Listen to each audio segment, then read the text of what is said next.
Hey, are you a business owner, entrepreneur, or professional? If so, we want you to apply to be a featured guest on our show. My name is Adam Torres, and I host the Mission Matters series of podcasts. I've recorded over 3,000 episodes, and we are just getting started. How do you know if you'd be a good guest to be on the show? Well, only one way to find out, and that's to apply, but I'm going to let you in on a little secret. We want guests that have a story to tell, guests with a brand, a product, or a service that can benefit my audience of listeners. If this sounds like you, go to missionmatters.com and click on Be Our Guest to apply. I'd love to talk to you and get to know more about your story. Again, head on over to missionmatters.com and click on Be Our Guest to apply. All right, now let's get into the show. Hey, I'd like to welcome you to another episode of Mission Matters. My name is Adam Torres. You can follow me on Instagram at AskAdamTorres to keep up with my book releases, book tour schedule, signings, all that other good stuff. Always love to connect with you there. And as always, if you'd like to apply to become a co-author of one of my upcoming books, just head on over to the website, missionmatters.com, and click on Become an Author to apply.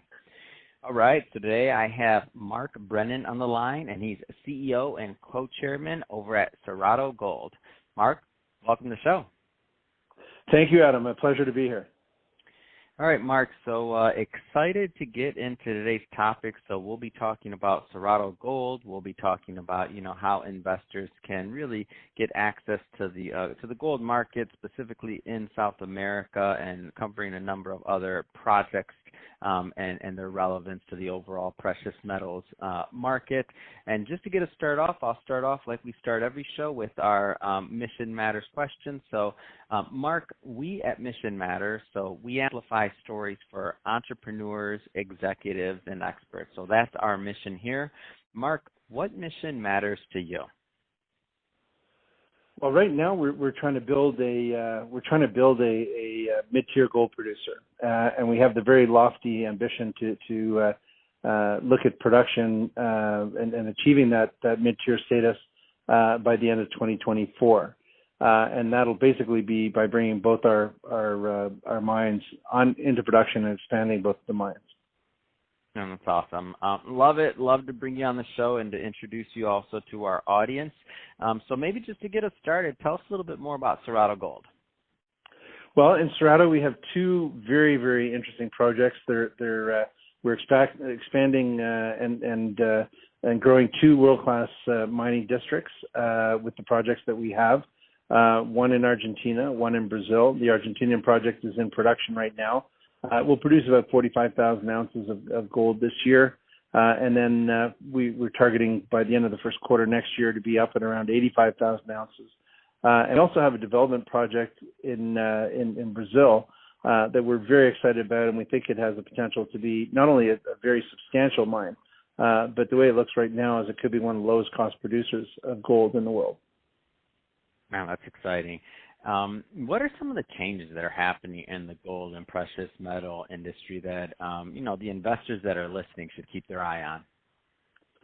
Well, I think it's become very clear that inflation is becoming a problem for the investment community. And, I think that as we see more rampant inflation coming, and I don't think it's a question of if, it'll be a question of when and how well it can be curtailed by central bank policies, et cetera. But I think gold has certainly become a much greater component of people's portfolios as we see the fear of inflation arising.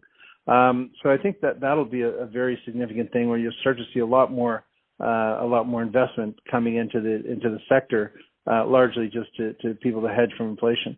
But we are seeing also in India and other areas, we are starting to see a resurface post-COVID. We are starting to see a resurface of production demand for jewelry, et cetera, which has also been very positive. Yeah, definitely. And I've actually been keeping my eye on that. I've heard quite a bit about that. I know we've had a couple of other guests on the line from the gold sector, and they mentioned some of the same things. So I'm noticing these themes coming out of the industry from the people that are working on it day in and day out. So it was awesome. Let's get a little bit more into some of the projects. So specifically Minero Don Nicolas and also Monte del Carmo. Which do you want to start? I want to talk a little bit more about the impact of gold overall in the precious metal industry here.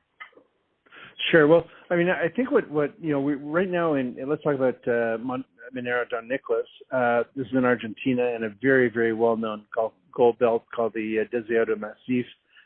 We have neighbors like Newmont and Yamana and Anglo and others who basically, this is a very similar kind of district that you see to Nevada. But because it's in Argentina, you see a much lesser degree of exploration, probably 1/50th of the exploration you see in Nevada. And so, while Argentina is not the easiest jurisdiction in the world to be working in, it's actually a very, very good geological environment to be working in because there's lots of gold. And so what we're looking at is we bought an asset just over a year ago, about a year and a quarter ago. And, we've been impacted a little bit by COVID, but we're slowly peeling the layers off the onion, and we're seeing a lot more opportunity than we ever expected. Not only will this project generate substantial cash flow for the company, we're targeting somewhere in the region of about $30 million of free cash next year, just from the base operations, and potentially another $15 to $20 million from our expansion operations that we'll have in place by the end of the first quarter. So that's very exciting. And has lots of potential to be multi-million ounce deposit. In Brazil, we have the Monte del Carmo project, and this is in a new gold mining district that we happen to control. We believe that this district has the potential to be north of 5 million ounces. It's a very, very free, liberated, coarse gold. It's all open pit mining, and from that perspective, our objective here is to see not only substantial production coming out of there, but also to see, the production probably at lower than $500 all-in cost. And so that would be one of the lowest cost producers in the world. So, we have these two projects that together are going to make us a mid-tier producer. We're looking at substantial growth in production, which will drive strong value and strong cash flow.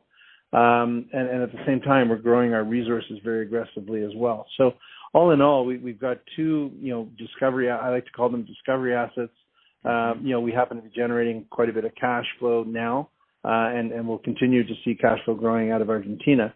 But as we bring our Brazilian project into construction and then production by 2024, we have the objective to be a mid-tier producer. Yeah, that's exciting. You're getting me all fired up over here, Mark. I mean, I love to hear these stories, and I love to hear these success stories. And the things with mining and production is, it's not it takes some time to get things to the point to where you're at, but to see the growth and to see, I like that you say kind of the locations and who's next door and some of the benefits that you have to where you're mining and how you're doing it. I mean, it's just all good stuff. So there's a lot of, as I mentioned earlier, there's a lot of people that are looking, they listen to this show for different types of investment ideas. And you mentioned some things about inflation a moment ago, obviously cost reduction and being the, and how much it costs to get it out of the ground, right? I mean, that's a big deal, and what can make a good investment in terms of a company or otherwise. I mean, what are, for the people listening about and looking and thinking about gold, like what are some things that they should be thinking about in terms of long-term investing? I think, you want to be in an asset that's, top quartile. And that's, for me, the biggest safety net of all is that if you can be producing gold at any point on the cost curve, then you're in pretty good shape. And as people know, probably the average gold production today is running around $1,200 all in. And so obviously with $1,800, $1,700 gold, a lot of people are making money. But if for any reason gold were to pull back to $1,300, $1,400, a lot of companies could be constrained by that. So you want to be looking at, I think, the lower cost producers. Always helps if they have good growth profile, because that's a really important thing for the future. But the growth profile in the gold sector will be driven by resource growth, and that'll be brought into the production profile. And so, find management teams that have grown and built assets before is my view, and hope that if you like the proposition they have with the assets that they have, that's usually a pretty good thing. Can you talk a little bit more? I know you mentioned earlier about South America and where you're doing production, but can you talk about a little bit more about what makes South American production so attractive to you, and why you went that route? Well, I'll tell you, I think there's no better place in the world, in my view, to mine than in Brazil. The real is about 5-to-1 right now, U.S. dollars, and so it's a very, very attractive place to do mining. Not only that, but it's an area that they have a history of mining. Obviously, amongst the largest iron ore producers in the world. So from that perspective, it's a very good jurisdiction. There are a lot of advantages to being in Brazil than even other jurisdictions like Quebec, for example. You can bring mines to production a lot quicker than development projects to production a lot quicker than you can in Quebec, which was a little bit surprising. No, it's a good jurisdiction. The currency is cheap right now. The financial incentives, particularly in the northern part of Brazil, are very attractive. And so from that perspective, each country has its unique opportunity, but Brazil right now, I'd say, is probably amongst one of the top jurisdictions that I'd recommend for mining. If I look at Argentina, a little more complex. They don't have a long history of mining. They have probably in the Cerrado Massif, had mining from the early 90s. But again, you've got lots of significant gold production, lots of significant resources, historical resources. Most of the players on our belt, they started on open pit and they've moved underground.